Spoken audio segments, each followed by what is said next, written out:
Bonsoir, petite envie de petite papote avec vous, qui me regardez peut-être ou peut-être pas, toujours à propos de ce masque.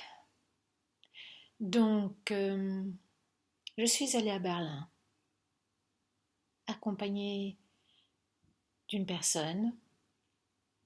Ce fut très amusant, très chouette, très agréable de voir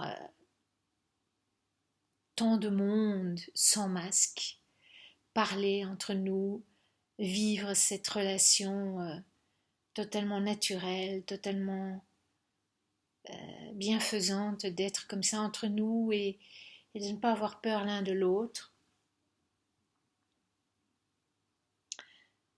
Alors j'entendais quelqu'un qui disait dans une de ses vidéos, tout le monde porte le masque parce que tout le monde porte le masque. C'est exactement ça. Tout le monde attend que quelqu'un ait le courage de ne pas le porter, mais ça commence par soi. Alors comment je fais moi? Donc la plupart du temps je ne porte pas de masque. J'ai un tchèche, c'est-à-dire, je vous l'ai déjà expliqué, c'est ce foulard en coton que mettent les Touaregs, où je mets un foulard comme ça, et parfois je le noue là autour de mon cou, ou pas. Donc, qu'est-ce que je fais? Euh, pour aller à Berlin, j'ai fait une partie en train, j'ai mis mon tchèche qui ne tenait pas, il pendouillait, et c'est pas grave. Ce qui compte, c'est de temps en temps, voilà, j'ai pas envie d'avoir de remarques. Alors si je sens, parce que c'est bien, ce qui est chouette avec ce qui se passe, c'est que ça développe le senti du corps. Et il y a des moments où je sens que c'est peut-être mieux que je me camoufle. Et je le fais, mais vraiment, parfois juste en tenant le foulard comme ça, le temps de croiser ce qui me semble à éviter. C'est pas spécialement des policiers, c'est parfois des gens agressifs, furieux, peureux, enfin, pour beaucoup de raisons. Et donc, je développe beaucoup plus ce senti. Et ça, c'est très agréable. Il y a des côtés positifs à ce qu'on vit, hein, ça, j'en suis certaine.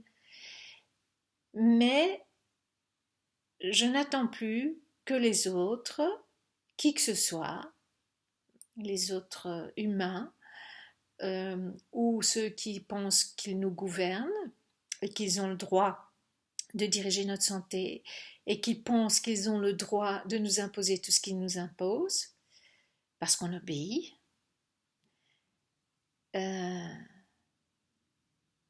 Voilà, je n'attends plus du tout. Déjà, je n'étais pas trop là-dedans, mais alors là, cette fois-ci, réellement, que le reste fasse ce qu'il faut pour me sauver moi. Bien sûr que j'aimerais bien, comme à Berlin, que tout le monde ici, dans ma ville, enlève son masque et dise mais ça suffit. Tout le monde porte le masque parce que tout le monde le porte. Et si tout le monde ne le porte plus, alors plus personne ne le porte. Mais ça commence par j'ose le faire. Et j'ai envie de dire à ceux qui n'osent pas encore de le faire, il y en a de plus en plus qui osent le faire. Donc, à votre tour, osez aussi, par étapes, doucement, affronter, tiens, je vais sortir de ma maison, je ne vais pas mettre mon masque dans la rue. Ou ici dans ma ville, c'est obligatoire de mettre le masque dans la rue, partout, partout, même s'il n'y a personne, même le soir. Il y a un chat dans la rue, un être humain, un oiseau, et puis le seul être humain met son masque. Pourquoi? Mais pourquoi? C'est incroyable, c'est incroyable. Ce qui me fait, ce qui me subjugue, c'est ce manque de pensée, c'est ce manque de logique, c'est ce manque de bon sens, tout simplement. Et oui, donc voilà, moi je développe de plus en plus grâce à ça cette confiance dans mon corps, cette confiance dans le fait que ce n'est même pas une question de droit, c'est même pas une question de devoir, de rien du tout. Je n'ai pas le droit de respirer, je respire. J'ai pas le devoir de respirer, je respire. C'est la fonction de ce corps, non d'un pétard. C'est la fonction de ce corps. Alors, ce qui se passe dans les écoles, je lis beaucoup maintenant parce que c'est le début de septembre, les parents qui s'indignent. Mais eh oh, les parents, moi j'ai évidemment plus d'enfants qui vont à l'école, mais ayant moi-même déjà supprimé mon enfant pendant une année de l'école pour lui faire du bien et pour qu'il récupère, je sais qu'actuellement je ne les mettrai pas à l'école. Je m'organiserai avec d'autres parents qui sont du même avis que moi, et en plus les cours qu'ils apprennent sont d'une telle nullité. Apprendre à lire et à écrire, il y a la chose la plus simple qui soit. Il y a des très bons livres qui se trouvent sur internet pour apprendre à lire, à écrire, et le reste, l'enfant, tout le reste, l'enfant est un curieux et il va apprendre ce qu'il aime.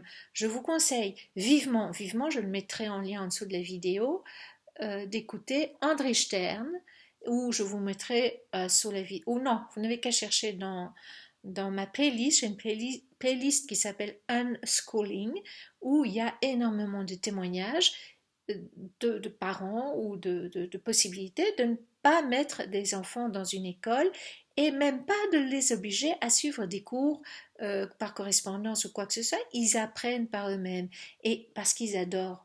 Si vous observez vos enfants, ils adorent apprendre, sauf si vous les mettez toute la journée devant une télévision et des jeux PlayStation, etc., ou des jeux vidéo, qui, quelque part, ne sont peut-être pas si mauvais que ça non plus, hein, mais parce que c'est aussi une curiosité chez eux. Une fois qu'ils ont fait le tour du jeu, ça ne les intéresse plus, ils laissent tomber. Ils laissent tomber, ils s'emmerdent. Tous les petits-enfants, je me souviens, quand mes enfants étaient petits, je dépensais pas mal d'argent pour leur trouver de quoi les occuper, les distraire. Parce qu'une fois qu'ils ont compris comment fonctionne le jeu, ça ne les intéresse plus. Les enfants ne jouent pas, ils apprennent. Et une fois qu'ils ont appris ce qu'il y a à travers leur jeu, ça ne les intéresse plus. Il y a que les seuls jeux que j'aimais faire quand j'étais encore enfant que j'adorais jouer à l'école, que je détestais à part les cours de récréation, c'était les jeux physiques, courir, s'attraper, les jeux de balles, parce que c'est tout le temps un défi, un challenge au fait. Voilà, en fait, je voulais juste vous parler de cette confiance à développer dans votre bon sens, dans votre santé intrinsèque. Je parle peut-être à des personnes qui sont déjà plus ou moins au courant que la santé est le reflet de ce que nous vivons à l'intérieur de soi. Donc Et en plus, la maladie, pour moi, est un processus de guérison. Devenir malade, attraper le corona, c'est un processus de guérison. Alors, c'est un peu difficile et long à expliquer, mais si ça vous intéresse, faites vos recherches. De nouveau, moi, je vous lance un petit truc comme ça, mais je peux vous garantir, par mon expérience, que c'est le cas. Chaque fois que je attrape quelque chose qui est rare, c'est tous les 5 6 ans, c'est comme si mon corps remettait à jour ses anticorps, remettait à jour son processus d'immunité, remettait à jour ce qu'il faut sortir et ce qui n'a plus besoin. Alors je suis malade pendant quelques jours et je laisse mon corps complètement faire, même si parfois c'est très très très très douloureux. Quand j'ai la grippe tous les 5 6 ans, et je pense que j'ai eu le coronavirus, c'est très douloureux. Et oui, et alors? Et alors? Ça passe. Ça ne dure pas toute la vie. C'est pas un problème, la douleur. C'est ça qui est assez épouvantable avec notre époque, c'est cette fuite de la douleur, cette fuite de la souffrance, vivre dans le nirvana tout le temps. Mais non, pas du tout. C'est pas ça la vie, c'est pas le nirvana tout le temps. Ce serait mortel d'ennui en plus. Bon, bah, je vais pas continuer trop longtemps, mais bonne soirée. Et qui sait, à bientôt.